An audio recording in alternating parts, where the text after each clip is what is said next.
Hello everyone. So welcome to session 26 of IS Baba's rapid revision series of 500 high probable topics for prelims 2020. I'm Preetham Reddy and I'll be dealing 20 important topics in this session which is very crucial for prelims examination this year. So our first important topic is cobweb phenomena. In our previous sessions I had discussed about market intervention scheme. So we saw that market intervention scheme, it acts as a price support mechanism to protect the farmers and especially the growers of perishable and horticultural commodities in the event of a fall in market prices.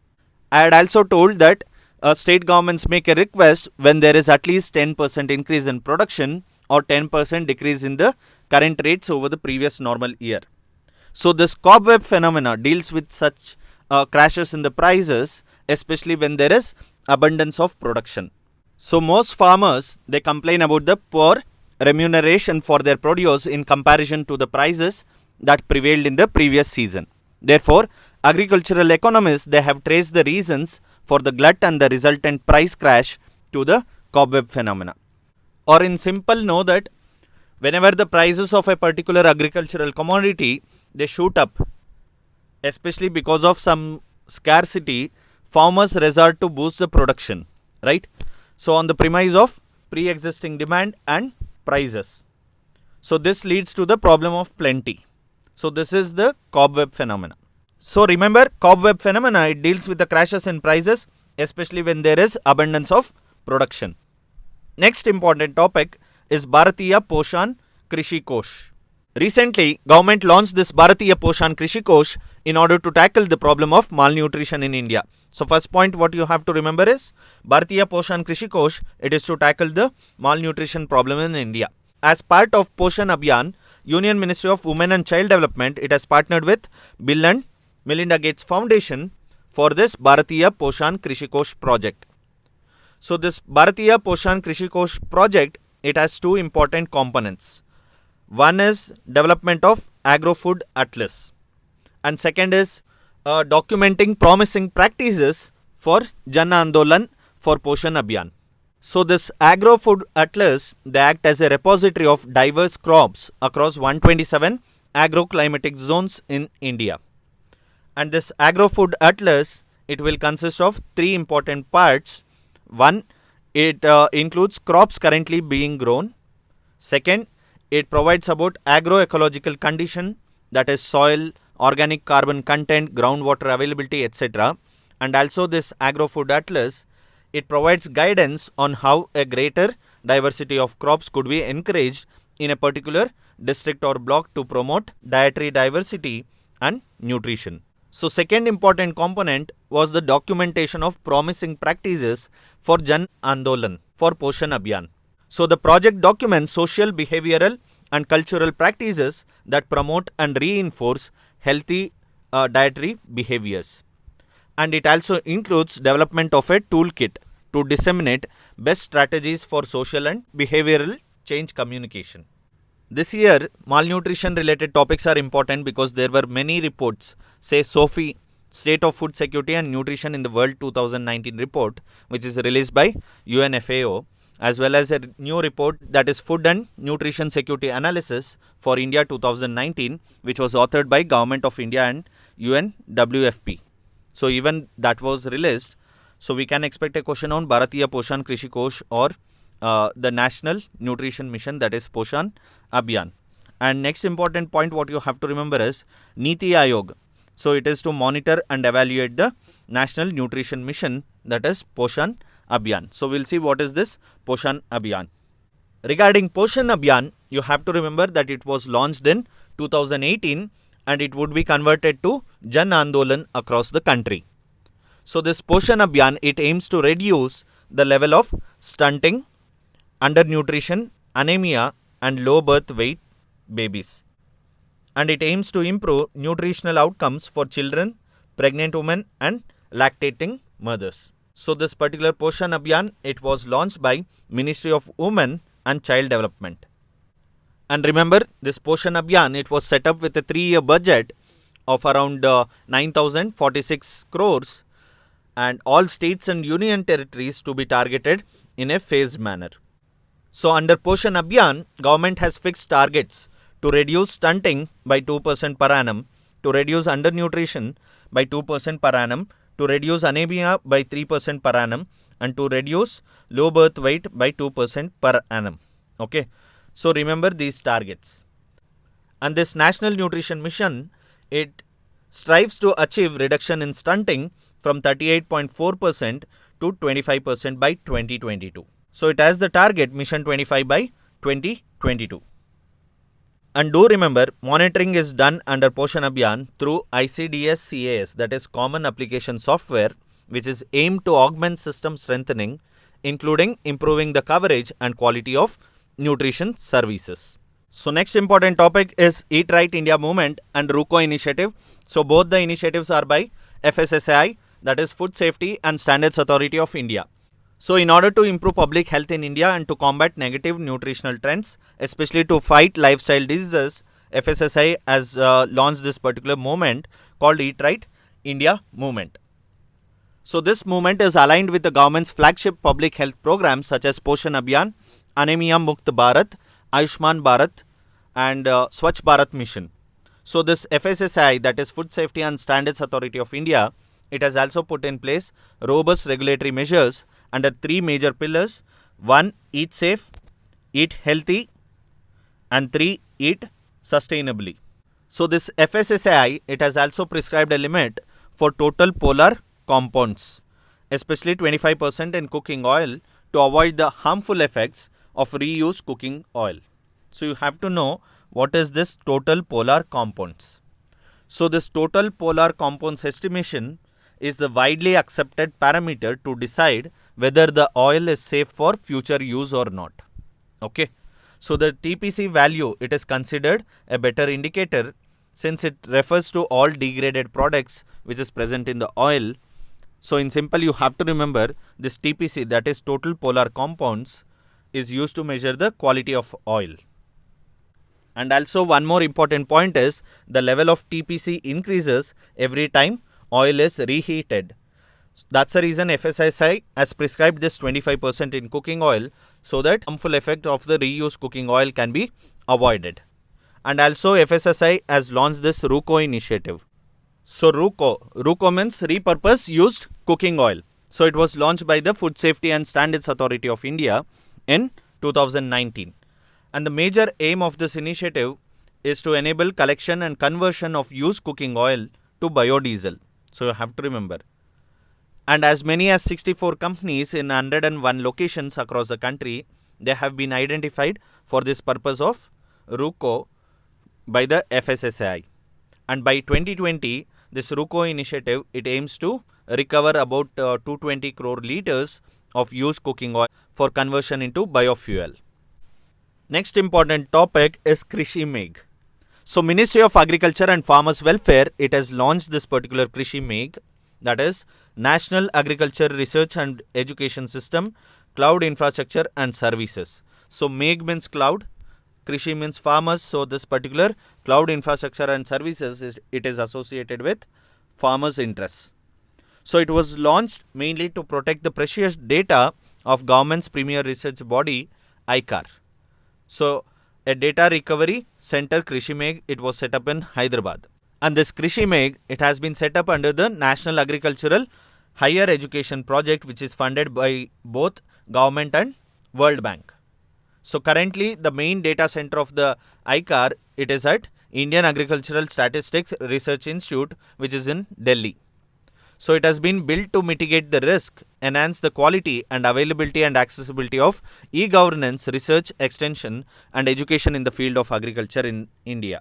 And you have to know about National Agricultural Higher Education Project. So this was funded by both Government of India and World Bank, and it is designed for strengthening the national agricultural education system in the country with the overall objective to provide more relevant and high quality education, especially to agricultural university students, that is in tune with the new education policy 2020. So next important topic is Krishi Vigyan Kendras and Kisan Rail. So Krishi Vigyan Kendra, it is an integral part of the National Agricultural Research System, and it aims at assessment of local specific technology modules in agriculture and applied enterprises through technology assessment, refinement and demonstrations. So this Krishi Vigyan Kendras, they have been functioning as knowledge and resource center of agricultural technology, supporting initiatives of public, private and voluntary sectors in order to improve the agricultural economy of the district, and are also linking the NARS, that is National Agriculture Research System, with extension systems and farmers.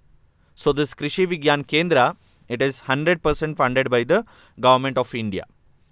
And the first KVK, that is Krishi Vigyan Kendra, it was established in 1974 at Puducherry. So next important topic is Kisan Rail. So the first such Kisan Rail, it will run weekly between Devlali from Maharashtra to Danapur, Bihar. So this train, it will help in bringing perishable agricultural produce such as vegetables, fruits to the market in a short period of time. So this train, it contains frozen containers and it is expected to build a seamless national cold supply chain for perishables. So this train is a step towards realizing the goal of doubling farmers' income by 2022, Ashok Dalwai Committee recommendation. Also remember, Finance Minister, she had announced this initiative in her budget speech, envisaging setting up of this Kisan Rail through the public-private partnership mode for a cold supply chain to transport perishable goods.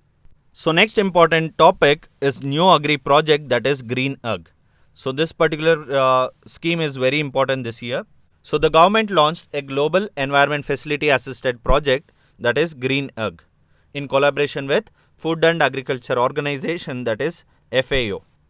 So this Green Ag will help in transforming Indian agriculture for global environmental benefits and also conservation of critical biodiversity and forest landscape. So the main aim of this project is to mainstream biodiversity, climate change and sustainable development management objectives and practices into Indian agriculture. So it will also support harmonization between India's agricultural and environmental sector priorities and investments, so that the achievement of national and global environment benefits can be fully realized without compromising India's ability to strengthen rural livelihoods and meet its food and nutritional security. So the major aim here is to tackle both biodiversity, climate change and also sustainable agricultural practices. So this particular new it started in high conservation value landscape, especially for 5 states, which includes Madhya Pradesh, that is Chambal landscape, Mizoram, Dampa landscape, in Odisha, Simlipal landscape, in Rajasthan, Desert National Park landscape and Uttarakhand, Corbett. So you guys have to remember these high conservation value landscape. So key missions that will be targeted for strengthening include National Mission on Sustainable Agriculture, National Livestock Mission, National Food Security Mission, National Initiative on Climate Resilient Agriculture, National Mission for Horticulture and Rashtriya Krishi Vikas Yojana. So next important topic is Kisan Man Dhan Yojana. So Prime Minister recently launched this Pradhan Mantri Kisan Man Dhan Yojana at Ranchi, that is Jharkhand. So you should know the main features. So this particular PM Kisan Man Dhan Yojana, it is a central sector scheme. So first point what you have to remember is a central sector scheme, and it will be administered by Department of Agriculture, Cooperation and Farmers Welfare under Ministry of Agriculture and Farmers Welfare, and in partnership with LIC, that is Life Insurance Corporation of India. So this Life Insurance Corporation of India, it shall be the pension fund manager and also it will be responsible for pension payout. So this Pradhan Mantri Kisan Man Dhan Yojana, it will provide for a assured monthly pension. So you have to remember, it provides for a assured monthly pension of rupees 3,000 to all land holding small and marginal farmers on their attaining of the age of 60 years. So the amount of the monthly contribution ranges between 55 to 200 per month depending upon the age of entry of the farmers into this particular scheme. So one unique component of this particular scheme is central government will also make an equal contribution of the same amount in the pension fund. And next important point is the spouse is also eligible to get a separate pension of rupees 3,000 upon making separate contributions to the fund. So in case of death of the farmer before retirement date, the spouse may continue in the scheme by paying the remaining contributions till the remaining age of the deceased farmer. If the farmer dies after the retirement date, the spouse will receive 50% of the pension as family pension.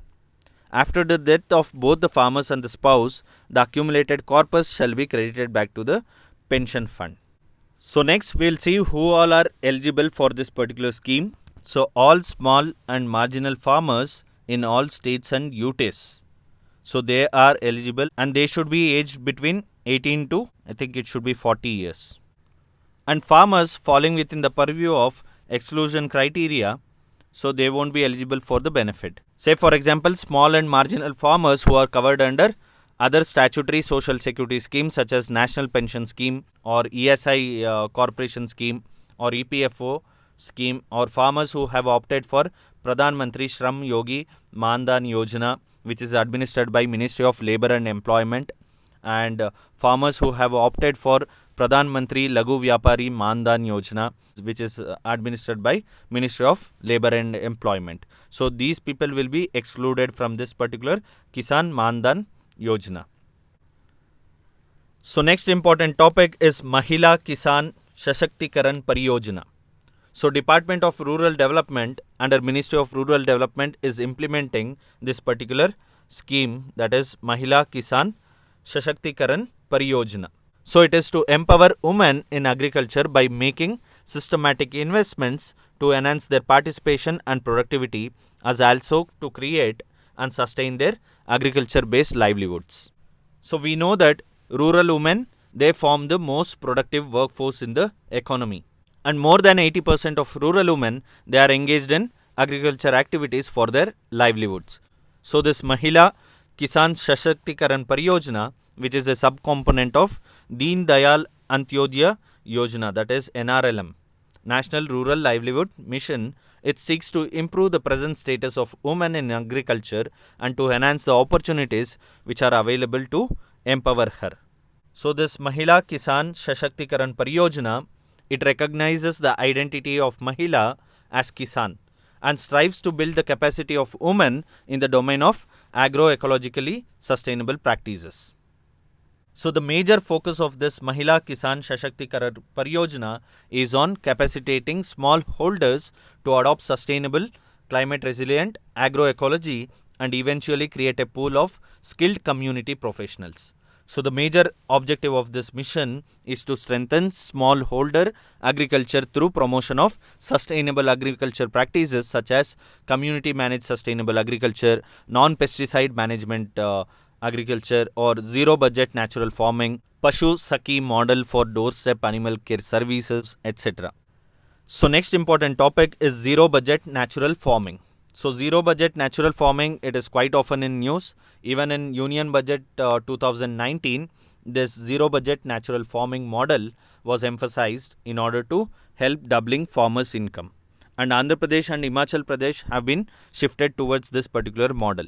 So we'll see what is this zero budget natural farming. So it is a method of chemical free agriculture and drawing from traditional Indian practices. So the major focus or aim of this zero budget natural farming, as the name says, zero budget, so it is to reduce the input costs. So how it is done? So it uses cow dung, urine based formulation and botanical extract. So this would help farmers to reduce the input costs. And it also has one important component, that is intercropping with leguminous crops. So intercropping with leguminous crops is one of the important component of this zero budget natural farming, as it improves the crop productivity and also soil fertility by way of fixing the atmospheric nitrogen. And this zero budget natural farming, it promotes soil aeration, minimal watering, intercropping, bunds and topsoil mulching, and discourages intensive agriculture and deep flowing. And this zero budget natural farming, it was developed by Subhash Palekar from Maharashtra during mid 1990s as an alternative to the Green Revolution's method, which usually led to indebtedness and suicide among farmers due to rising cost on external inputs in the agriculture. So let's see what are the components of this zero budget natural farming. So it has Jivamruta, Bijamruta, Achadana and Vapasa. So under Jivamruta, it is a fermented microbial culture that uses urine and dung from an indigenous cow breed and paste of green gram to rejuvenate the soil to provide micronutrients to the crops. And under Bijamruta, Bija means seeds, so it is a treatment used for the seedlings or any planting materials. So Achadana, it promotes mulching and soil aeration for favorable soil conditions. Vapasa, it provides moisture to the soil. Next important topic is Feni River. So recently Union Cabinet it approved Memorandum of Understanding between India and Bangladesh on the withdrawal of some cusecs of water from this Feni River, which is between India and Bangladesh. And also this Feni River is a part of India-Bangladesh water sharing dispute. So let's know about Feni River. So Feni River, it forms a part of India-Bangladesh border. So first you have to remember this.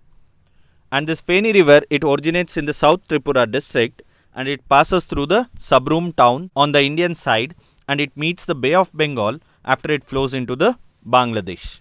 So you have to remember that Feni River somewhere it forms a part of India and Bangladesh, especially in this region near Chittagong, and it flows between Tripura and Bangladesh.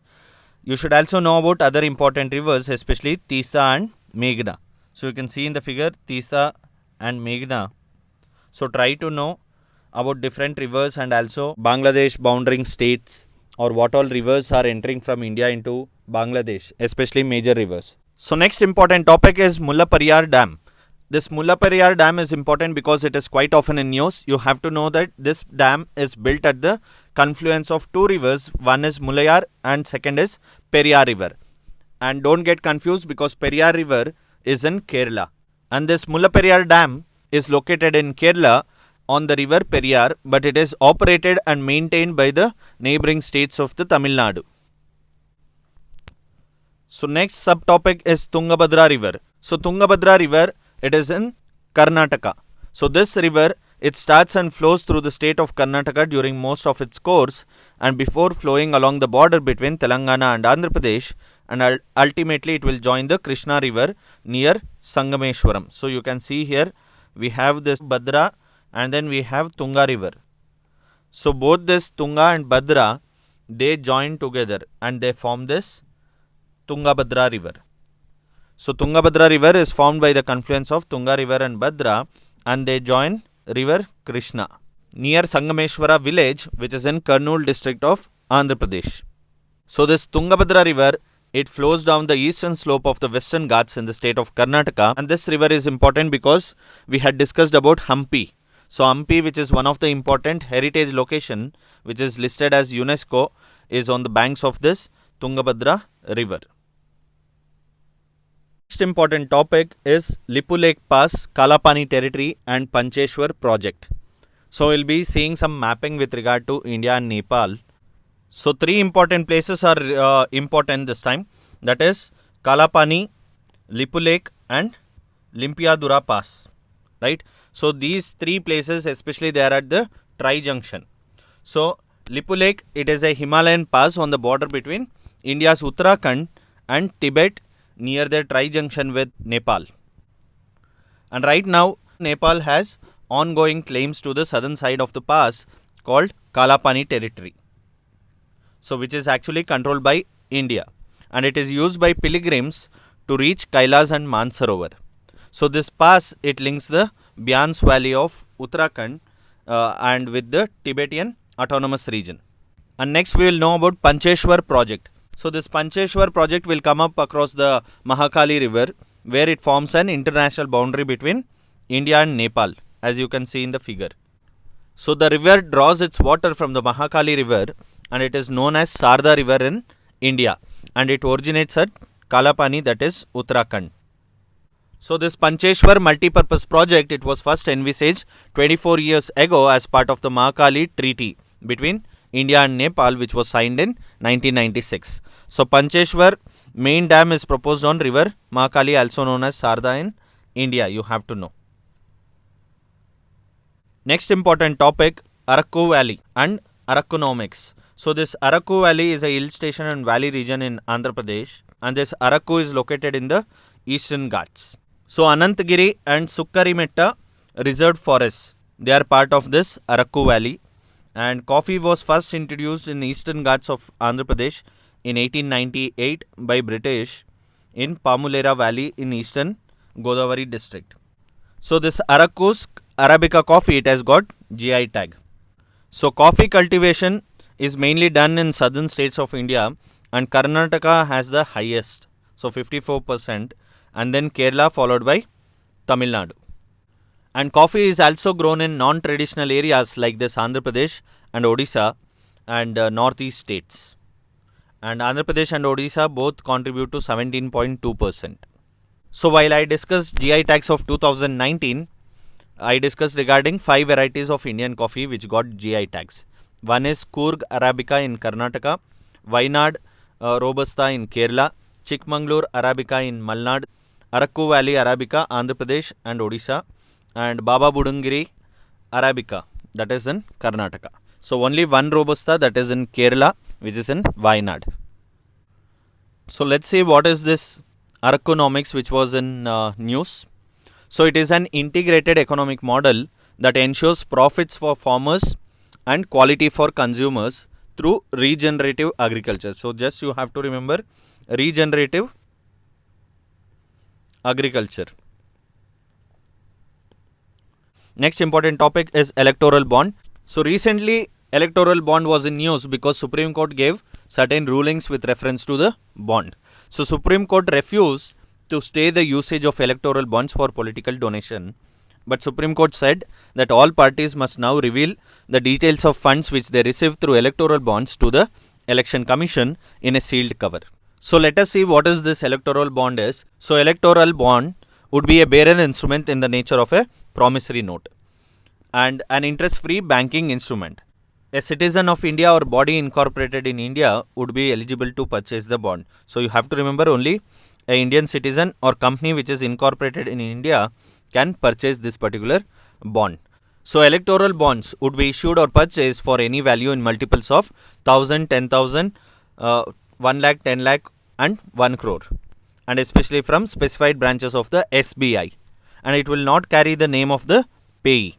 And next important point what you have to remember is these electoral bonds would have a life of only 15 days, during which it can be used for making donation only to the political parties which is registered under section 29A of Representation of People Act 1951. So these electoral bonds can only be encashed by political parties which had secured at least 1% of the votes polled in the most recent Lok Sabha or state election. So you guys have to remember electoral bonds shall be encashed by an eligible political party and only through a designated bank account with the authorized bank, and rupees 70 lakh is the legal upper limit of expenditure per candidature for Lok Sabha elections. Next important topic is Rajya Sabha elections. So aspirants has to know what is peculiar to this Rajya Sabha polls as far as the electorate is concerned. So first important point what you should know is only elected members of the state legislative assembly can vote in Rajya Sabha elections. New members to the upper house are elected for every 2 years for a 6-year term. This you will be knowing. So next point you have to know, a third of members of parliament in the Rajya Sabha from each state they retire once in 2 years, and polls are to be held to fill up the vacancies. And Rajya Sabha, you might be knowing, it is a permanent house and it is not subject to dissolution. So next important point is vacancies are filled up through by polls. That is, vacancy that arise due to resignation, death or disqualification, they are filled up through by polls. That is, once MP gets elected, they serve out the remainder of their predecessor's term.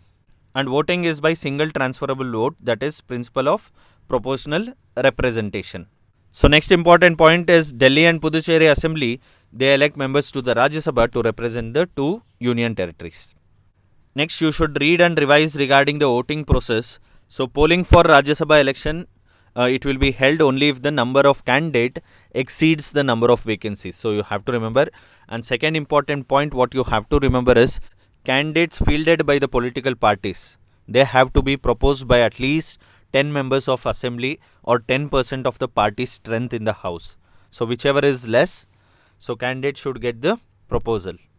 And for independents, there should be 10 proposers, all of whom should be members of the assembly. So why Rajya Sabha elections is important this year? Because recently there was Supreme Court rulings with respect to open ballot system of the Rajya Sabha. So aspirants should know why Rajya Sabha polls do not have a secret ballot. So rule number 39AA of the Conduct of Election Rules of 1961, it provides for open ballot system. So the Rajya Sabha polls have a system of open ballot, but it is a limited form of openness. So as a measure to check rampant cross-voting and also to prohibit corruption, so the system of each party MLS showing his or her marked ballots to the party's authorized agents before they are put into the ballot box has been introduced. And next point you have to remember, showing a marked ballot to anyone other than the one's own party's authorized agent will render the vote invalid. And also remember, not showing the ballot to the authorized agent will also mean that the vote cannot be counted. And independent candidates are barred from showing their ballots to anyone. And do you know Rajya Sabha polls doesn't have none of the above option. So recently Supreme Court ruled that none of the above option is only for general elections held on the basis of universal adult suffrage.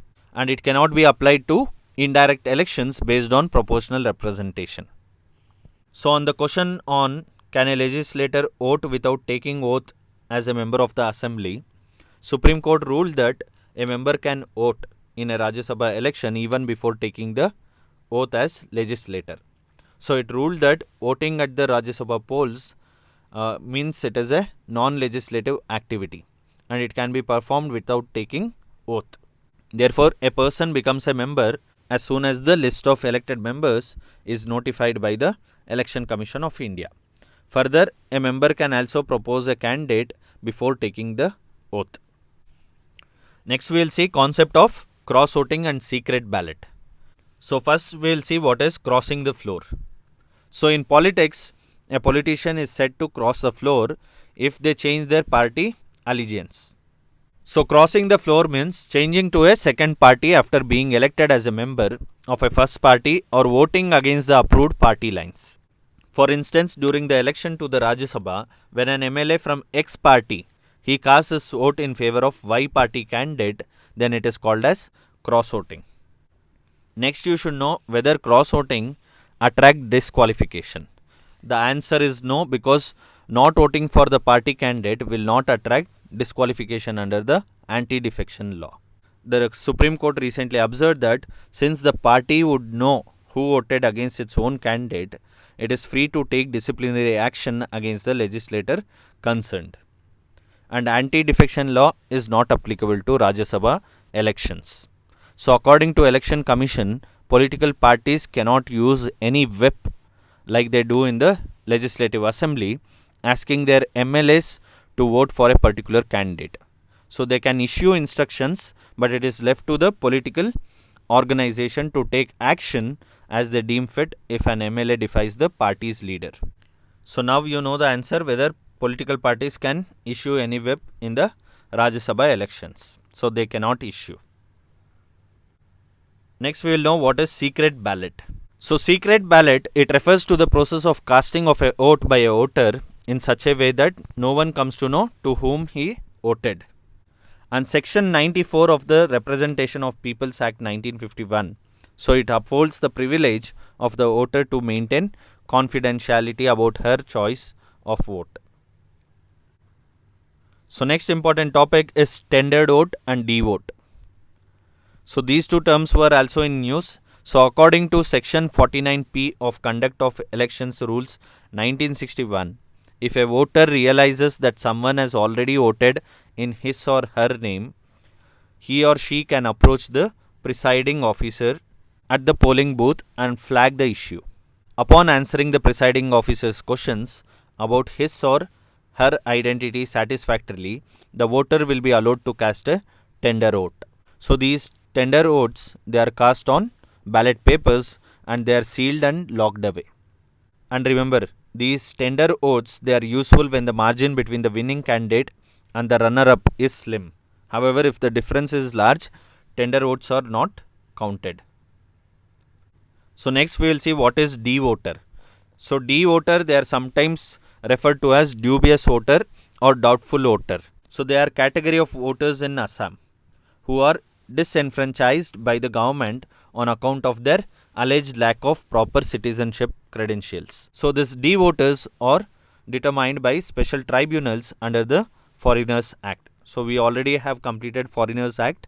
We have already completed foreign tribunals also.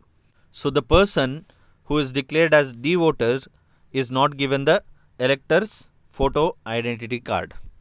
So the system of D, that is dubious or doubtful voters, was introduced in 1997 by the Election Commission of India, which prepared a list by incorporating names of those who could not provide evidence in favor of their Indian nationality. And this D voter concept, it does not exist anywhere else in the country except Assam. And D voters were not allowed to vote in the 2014 and 2019 general elections. So remember about D voter and tender vote. Next important topic is postal voting, and let's see who are special voters and absentee voters. Postal voting is voting in an election where ballot papers are distributed to electors and typically returned by the post, in contrast to those electors who are voting in person at a polling station via EVM machines, that is electronic voting system. So through postal ballot facility, a voter can cast his vote remotely by recording his preference on the ballot paper and send it back to the election officer before counting. So they send it back to the election officer before counting. And remember, when the counting of the votes commences, these postal votes are counted first before the counting of votes from the EVM machines of all other voters. So unlike this tender vote where they are counted later, the postal voting will be counted before the votes from the EVM. And next you should know who can avail postal ballot facility. So only certain category of people are eligible to register as postal voters. So you have to know, one, the member of armed forces. So that is Army, Navy and Air Force. And member of the armed police force of the state, especially those who are serving outside the state. And third, government employees who are posted outside India and their spouses are entitled to vote only by post. And voters under preventive detention, they can also vote only by post. And do you know special voters such as President of India, Vice President, Governors, Union Cabinet Ministers, Speaker of the House and government officers on poll duty, they have the option to vote by post, but they have to apply through a prescribed form to avail this facility. And recently a new category of absentee voters were introduced who can now also opt for postal voting. So you should know who are these absentee categories. So special voters are President, Vice President, Governors, Union Cabinet Ministers, Speaker of the House and any other government officers on poll duty. Whereas absentee voters, so these voters are employed in essential services and they are unable to cast their vote due to their service conditions. So currently officials of the Delhi Metro Rail Corporation, Northern Railway, that is passenger and freight services and media persons, they are notified as absentee voters. So these are the 20 topics for this particular session. So we'll meet in next session with more important topics. Thank you, and please do subscribe to the channel and do comment if you have any queries. Thank you.